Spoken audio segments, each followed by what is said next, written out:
What do you want to be when you grow up, Olivia? An astronaut.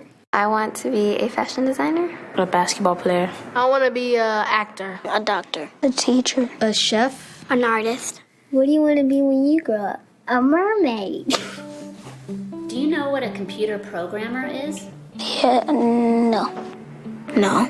No. I think it's something that has codes and is able to decode a mystery. I think that they... Wait, what? Computer programmer? No. Nowadays, just about everything requires some form of programming. So, what is it? Programming is basically explaining to a computer what you want it to do for you. When you're programming, you're teaching possibly the stupidest thing in the entire universe, a computer, how to do something. Programming is one of the only things in the world that you can do where you can sit down and just make something completely new from scratch, whatever you want. It's really not unlike kind of playing an instrument or something, or playing a sport. It starts out being very intimidating, but you kind of get the hang of it over time. Coding is something that can be learned, and I know it can be intimidating. A lot of things are intimidating, but what isn't? A lot of the coding that people do is actually fairly simple. It's more about the process of breaking down problems than sort of coming up with complicated algorithms as people traditionally think about it. Well, if it's fairly simple, why aren't there more of us doing it? Over the next 10 years, there will be 1.4 million jobs in computer science, and only about 400,000 grads qualified for those jobs. That's a shortage of 1 million people. So, how do you start?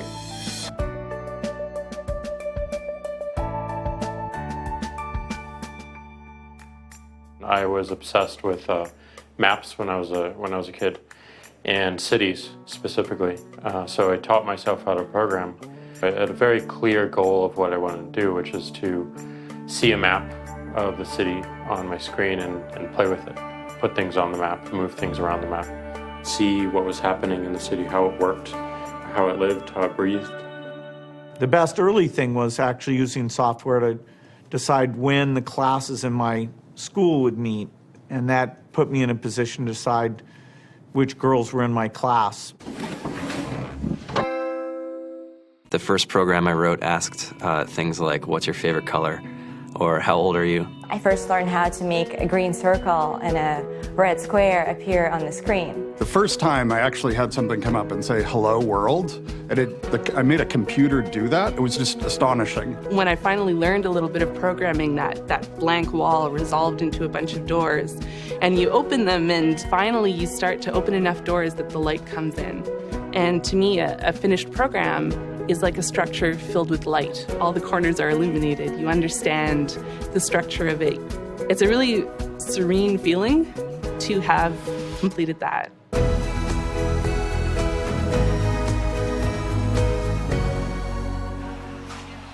It took me some time to realize that creating things with your hands or creating code, creating programs, is just a different way to express creativity.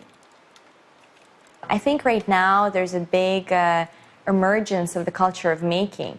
People who make their own scarves and hats, people who write their own apps. Now it's just limited by your imagination and sort of what kinds of ideas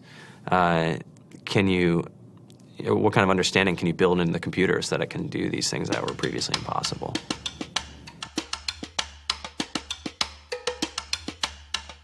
All great things are built in teams when you collaborate with other smart people. You're testing your ideas, you're stimulating each other. That's what makes us successful. It's not some flash of brilliance by somebody who then codes 24 hours a day for 3 weeks. It's what happened. The magic happens when we're all on the same page, collaborating and building something together. There's a much greater need in the world for engineers and people who can write code than there will ever be supply. And so we all live these very charmed lives. To get the very best people, we try to make the office as awesome as possible.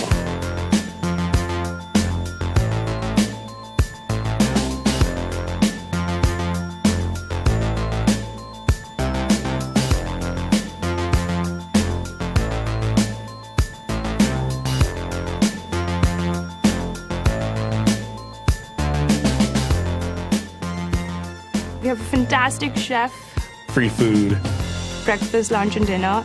free laundry, snacks, even places to play and video games and scooters. There's all these kind of interesting things around the office and places where people can play or relax or go to think or play music or be creative. I went on the Bureau of Labor Statistics for the United States, and there's about a third of the pie that's all the things you would expect. It's, they're working in the government, they're working in typical technology jobs. But then, like, the rest of the pie, and it was the majority of the pie, just split down into these little teeny slices of every industry imaginable. And what it is, computers are everywhere. You want to work in agriculture? Do you want to work in entertainment? Do you want to work in manufacturing? It's just all over.